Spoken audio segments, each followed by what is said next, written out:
What's up guys, James here, and today I just wanted to make a video explaining a little bit more about who I am, how I got my start, and some of the lessons I've learned along the way.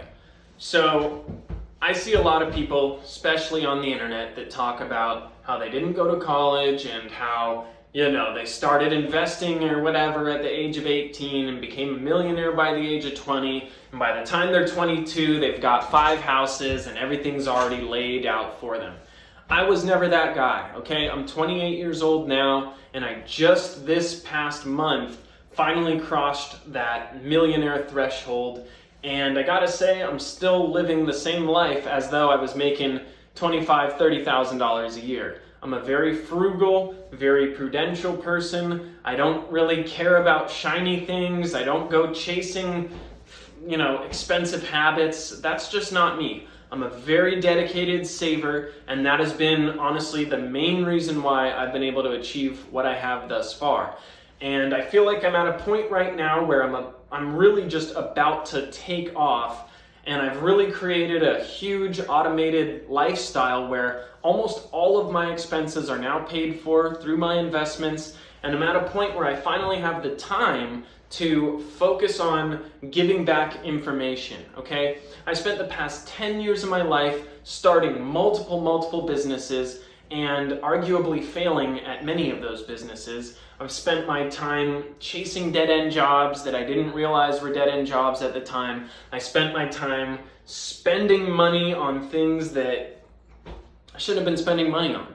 And so the reason I'm making a YouTube channel and the reason why I hope that someone out there, even if it's only one person, gains value from what I have to say is because I've wasted time, I've wasted money, and I hope that I can save you time and money. So without any further ado, I'll just kind of get into it. I did go to college. I did graduate college. I went to Cal State Northridge, majored in some random underwater basket weaving degree called Recreation and Tourism Management, which is essentially a degree where you go and play with your classmates and then write a very easy paper about what you just did. It was like the biggest joke of a degree. I originally came into school, majored in finance and economics because I love trading stocks. I've been trading stocks literally since I was 10 years old. As soon as I knew what I was doing, I remember I started on this archaic Options Express Charles Schwab platform back in the day. And anyways, I became very interested in investing early on. But there was something I realized. With investing, sure, you can use $100 and invest it, but for you to make any sort of substantial money investing, you really need at least $10,000. Otherwise, you might as well go to Vegas because the bets that you're making on the market are so risky that, it's basically just gambling. So I gotta stress, saving money was for me the biggest thing. I realized, okay, if I can just save up $10,000, then 1% of $10,000 is $100. And to me at that age, $100 in a day was enough to, God, if I was making $100 a day, I could buy a video game every day and eat out every day. I mean, that would be the life of a king for a 16-year-old. So I started just working any job I could find. I remember my first job was a pony ride petting zoo where I would go and I would drive this 40-foot trailer into these crazy private parties and bring goats and horses and chickens. And I'm a total city guy, by the way. This is just not the job for me. I don't even know, I drove a Honda Civic before this and still to this day do. And it was just not the job for me. I hated it. It was stressful, but it was $20 an hour, which at the time, that was pretty good money. So I did that for a little while, got fired. I have been fired from so many jobs in my life, mainly just because if I'm not getting paid for my performance, I am bored as hell and I'm not interested, and I'm only gonna last about 2 months. Don't show any prospective employers in case all of my assets one day go under and I'm stuck looking for a job. But anyways, so working this 9-to-5 job, making $20 an hour, but only getting about 10 hours a week wasn't enough for me. So I said, okay, let me get another job. I picked up a retail shift at Abercrombie & Fitch and was getting paid $9 an hour and working another maybe 10 hours a week. And it was honestly pretty terrible. I hate folding clothes. I'm not a detail-oriented person. I don't even really give a shit about greeting people, you know, so that whole thing was just like, what am I doing here? I'm wasting my time. Okay, fast forward to my senior year in college, working shitty dead-end jobs that entire time. I was forced to take an unpaid internship to graduate college, and I found a loophole and basically found a job where I told my boss, hey, can you tell them I'm not making money and let me do this as my internship and just sign off on these hours? And this was the first job that really gave me some exposure to some really more high-level skills. This was a job working at a network operations center for a company called O'Gara Coach. You might know it as Beverly Hills Rolls-Royce. It's the third largest Rolls-Royce dealership by volume in the whole world. Maybe Dubai, and I think, you know, we competed back and forth with one other dealership. I don't even remember who it was.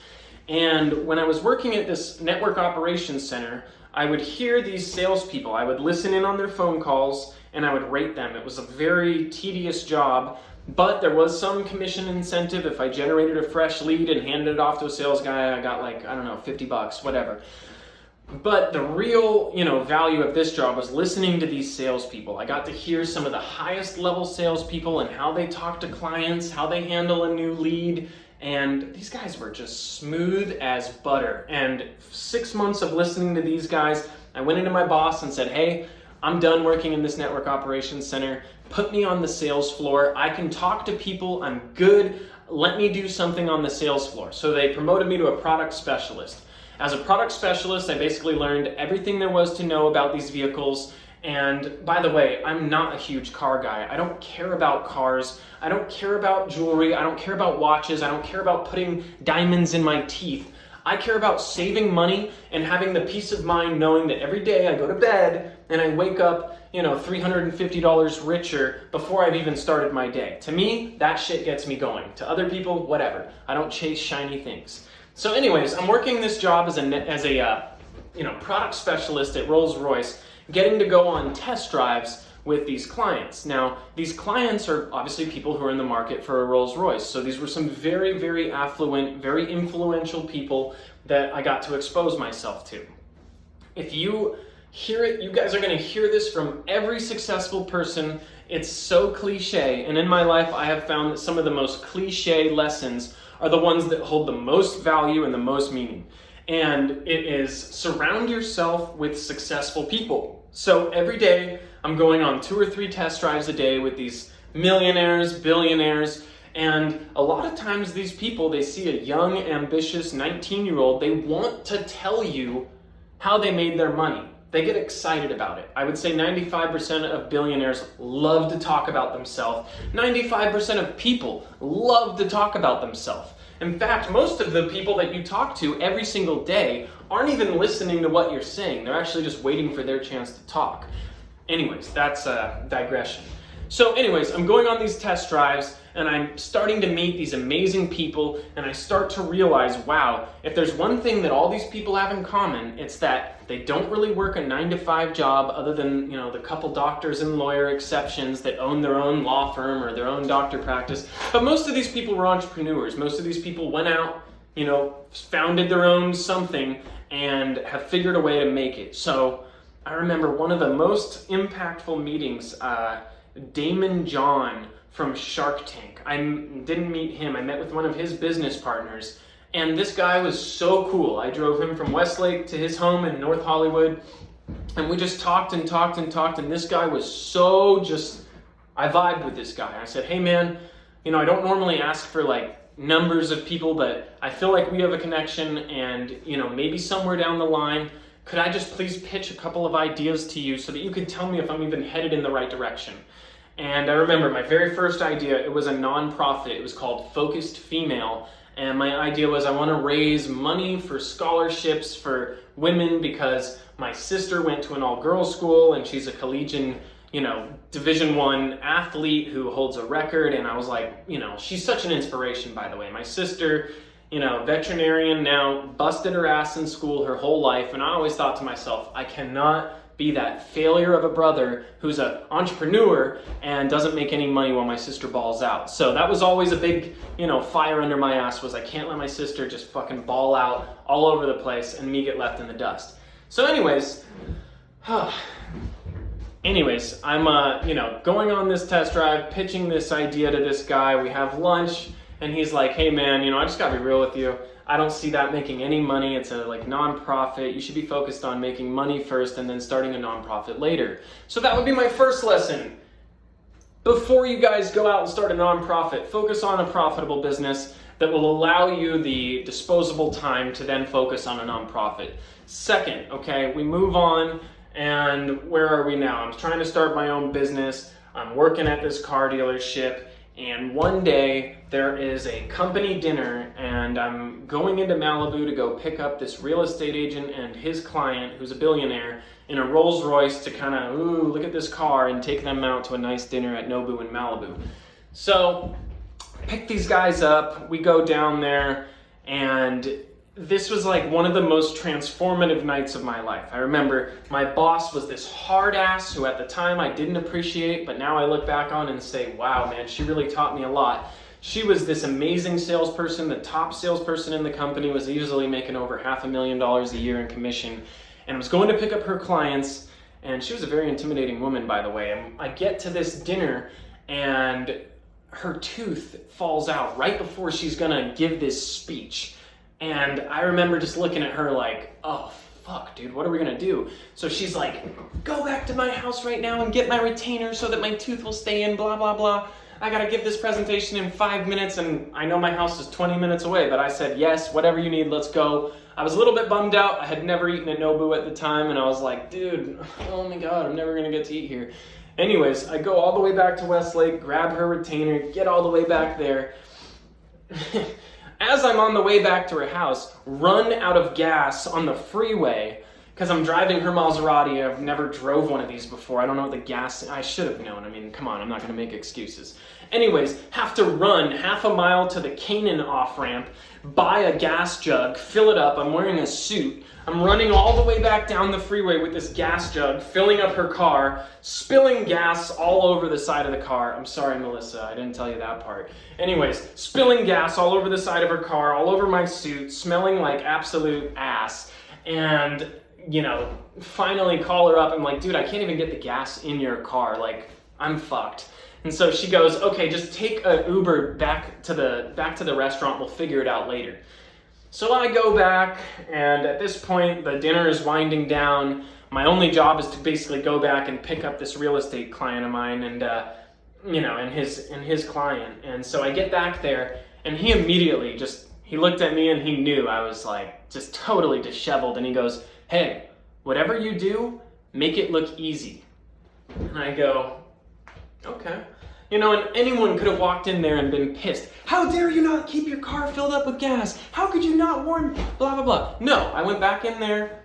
I made the best of a shitty situation. I finished my cold Nobu, which was not the best meal, and I got that client, brought him back to the house. And afterwards, that agent gave me his number and said, hey, we should talk sometime. I can tell you're an ambitious guy. I can tell you got a good head on your shoulders, and most of all, you handled yourself well in that situation. I said, okay, all right. So I texted him, and, I had no idea who this guy was. I had never seen $1 Million Listing before. Later come to find out, this guy is like a celebrity real estate agent on this show, $1 Million Listing. Many of you guys may have seen it. You may have even seen me on it. I was on a few episodes. I go to his house. We have a few beers. We're talking, and he's like, look, man, I know you got a good thing going on there at that car dealership, and you're meeting some cool people, but how about real estate? And at this point in my life, I was like, I don't care what I'm selling. I just want to sell luxury. I want to be involved in that market. And I thought, let me sell a bigger ticket item. Maybe there's more money in it. So I worked with him for about 7 months. And I was more so focused on the digital side. I was like really interested in making property websites, really interested in drone photography, and just kind of like all the digital support that an agent would need to list a property and actually put it on the internet. And I learned a ton of valuable skills during this time, but I could tell that this position was going to be short-lived, that I wasn't going to actually get a chance to practice real estate, and that I was kind of just getting led down a path where, if I really wanted to get into real estate, I'd be better off just going at it and doing it on my own. So rather than getting into real estate, I took a huge risk. I quit that job. I started my first business. It was called Socialite. And this was like a digital marketing business where I was focused on building websites. And my primary niche was real estate agents because I had so much experience talking with them. So I'm building property websites. These projects would take me usually about 2 or 3 weeks. I would have to pay for the photography, pay for the web development. I was outsourcing a lot of the stuff. And at the end of the day, I was spinning my wheels and walking away with only like $1,100 per deal that I was doing. And I was only able to do like 2 or 3 deals a month at max, sometimes no deals. So I learned a lot. And one of the first things I did was like incorporate my business. Before I even started making money, I was like, oh, I have to have an official LLC title. Otherwise, I'm not a real business owner. That would be like one of the biggest things. I'll make a whole video about that. But until you're making money, like there's a lot of checklists that need to happen before you do that. Anyways, so I start my own business, I'm spinning my wheels, I'm not gaining that much traction, I'm making a little bit of money here and there, just enough to support myself, but not really getting it. And then I found this broadcasting app, and I found out, hey, I'm actually pretty good on camera. I like talking to people, I am a people person, I like responding to people, I like learning from others, and I like sharing my knowledge. So I thought, let me get on this app. And I was on there for about 4 years. I grew to be in the top 10% of, in the top 30 out of 30 million people on this app. I was in the top 30 of revenue earners, and I was in the top 5 of margin on this app. So breaking it down, basically, I'm one of the most successful people on this app where I put in so little and get out so much. And this app was still not paying me crazy money. I was making about maybe $4,000 a month, but that $4,000 a month plus my 9-to-5 job, okay, now we're getting somewhere. Now I'm making closer to $80,000 to $90,000 a year, and I'm finally getting some traction. And so anyways, during my real estate ventures, I met some really cool people, and I met this guy, and I hope to bring him onto my channel one day, but he basically gave me my next opportunity, and I got into wholesaling fashion to retailers. So this was a really tough job. I was commission only. I was driving around LA. I was bringing all these suits with me, giving these presentations, and that was a very, very tough job. I wasn't making a whole lot of money. I was all commission, no vehicle reimbursement. So a lot of days I would just drive around burning gas and burning time and not really having anything to show for it. I did that for about 3 months before I knew. I was like, dude, this just is terrible. This is not for me. I need something with structure. And that's when I found out about recruiting. And I just want to take a big pause here for a minute, because recruiting is seriously one of the best professions. I can't stress enough how much money you can make recruiting, and how you don't need anything in terms of experience to get into it. Literally nothing. So I get into recruiting, and for those of you guys who don't really know how recruiting works, the basics of recruiting in full-time direct hire placing is you get about 20% of an individual's first year base salary as soon as they start. Now, my territory is New York. I focus on the New York City market, and I'm hiring these programmers in New York. These guys are making between $100,000 and $200,000, and I'm placing anywhere between 2 to 5 of these guys a month. I mean, you can imagine the fees on these guys are between $20,000 and $35,000. Now, with real estate, I noticed an extremely long sales process. I was like, dude, from the time you meet a guy who wants to buy a home or sell their home, list it, take pictures, oh my gosh, what a headache. How long does it take to get a deal done in real estate? But with recruiting, it was as simple as I found a guy on the internet, I sent him to a client, yes, I want to interview him, here's his offer, boom, I get paid 30 days later, and I start pumping out deals. Now, my first year in recruiting, I would say I probably did about $60,000 to $70,000, and with the broadcasting app on top of that, I was making a good chunk of change, probably about $120,000 that year, saving all of it, by the way. I, at the time, lived with a very expensive girlfriend who liked to shop at Whole Foods and liked to, spend all kinds of money doing shit that I didn't really like to do. And that was a huge waste of time for me, where I finally decided, hey, let me cut the cord, let me get focused, let me get to saving, because I don't want to work my whole life. So My second year in recruiting, things really start to take off. Now I'm getting referrals left and right. I got people coming to me, both on the candidate and the client side. Hey, I heard you're the guy. I'm one of the only guys, by the way, that do what I do in my area.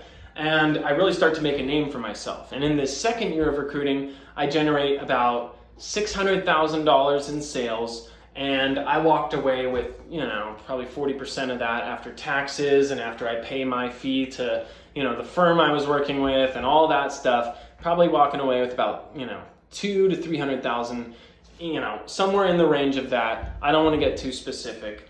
And I got this broadcasting thing on the side, but I've kind of pushed that to the back burner because I'm making more and more money recruiting. And so I've, been saving, and I've got about $85,000 saved up, and I'm ready to make my first real estate purchase. So I thought. Now, when I first started seriously looking at real estate and getting really, really obsessed with it, it was like everywhere I looked, there was just information. Don't buy a bad deal. Here's what to look out for. And I started to psych myself out. I started to overthink it. I started to think, oh my gosh, I remember one of the big influences I had was Brandon on the Bigger Pockets. It was a book, Bigger Pockets podcast. Really influential guy, really smart guy. I highly recommend, if you don't know what Bigger Pockets is, just Google it. This guy's very smart. I learned a lot of good stuff. There's a lot of actual concrete, number representative data in there that really helped me. And then another very influential person for me was a guy named Grant Stephens, who I'm sure you guys know of. He's huge on YouTube, and I see this guy and I'm like, dude, that is me. That is me right there. That guy sounds exactly like my mentality. And so I start watching these people and I start to gain a lot of value. And, with all these lessons, I was like, okay, at the end of the day, I just need to jump in and do it. And I found a 5-bedroom house listed at $620,000. I had been looking at properties for the past 4 months, so I kind of knew what was a good deal in my area, and I kind of knew that I could get at least, $800 to $1,000 per room in a house in, the Ventura County area of Southern California.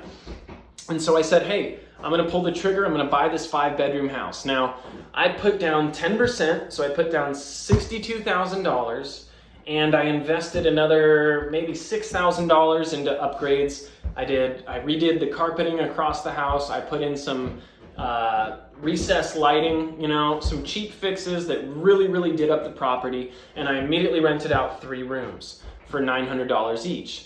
That's, $2,700 now that I have coming in, and my mortgage was $3,400. So I have 1 room that I'm using as an office, and I have this shed in the back that I am broadcasting out of today. And I decide, okay, well, I'm not really making a profit yet, so how can I, get a little bit more out of this property to start cash flowing? So, you can look around you here. It's still kind of rough, but I put up drywall in this shed. I insulated it. I put in an air conditioning unit. I put out Wi-Fi, lighting, all that stuff. And it allowed me to rent out the room that I was using as an office. So now I'm cash flow positive, making $3,600 a month. And I've got this situation where I'm not paying rent. So in my mind, that's another $1,000 a month that I would be paying elsewhere that I'm not having to pay. Plus, my principal, the total value that I still owe on my mortgage, is being reduced by $890 per payment. So essentially, I'm walking away with almost $2,000 profit, $1,900 profit from this situation.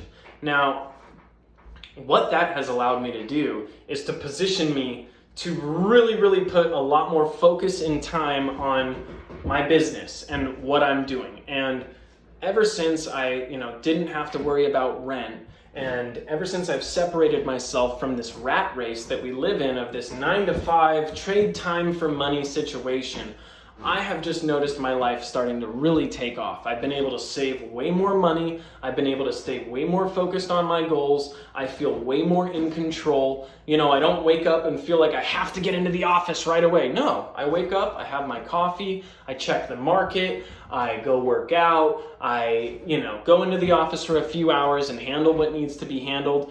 And then I have the rest of my day to focus on growing. And so that's why I'm making this channel. In short, is I am focused on giving back knowledge. I'm here to help people who are in that first-time home buyer situation. I'm here to help you realize that it is super achievable. You don't have to have a $200,000 a year income the way that I did in order to buy your first home. You can put much less than 10% down. And I'm a huge advocate of living in the first home that you buy and renting out rooms. It's a strategy that people call house hacking. And I'll be doing tons of videos about house hacking, how to find good deals, how to identify, how to find your roommates. For me, that was one of the biggest fears was I'm gonna buy this house and I'll have no one to rent the rooms for. And I remember I had 4 of my best buddies lined up to rent rooms in this house. I was like, okay, this is perfect. I'm gonna buy this house and they're gonna immediately walk into it and I'm gonna be immediately making money. And then they said, hey, we're not gonna rent this. We're not gonna rent the room from you. And that was like crushing for me at the time because I was like, dude, I am screwed. I can only afford to make this mortgage payment for a few months. And it forced me to develop a new skill, which was finding tenants, finding people who want to rent my rooms. And I'll make a whole video about that.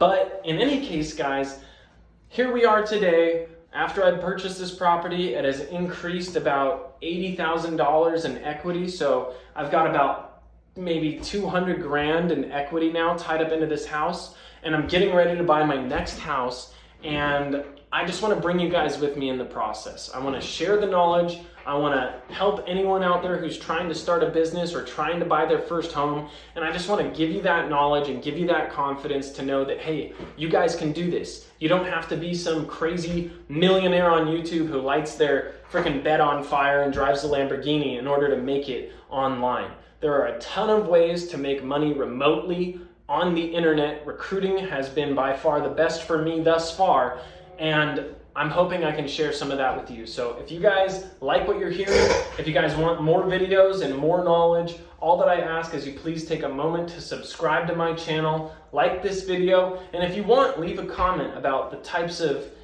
business information that you're interested in learning about or where you're at in your process. I have a ton of info from e-commerce to website development to influencer marketing to recruiting to real estate. I mean, there's a ton of stuff, stock trading, that I focus on, and I would like to share that knowledge with you. So anyways, thanks for taking the time to just hear who I am and listen to my story, and I look forward to connecting with you guys. Thanks.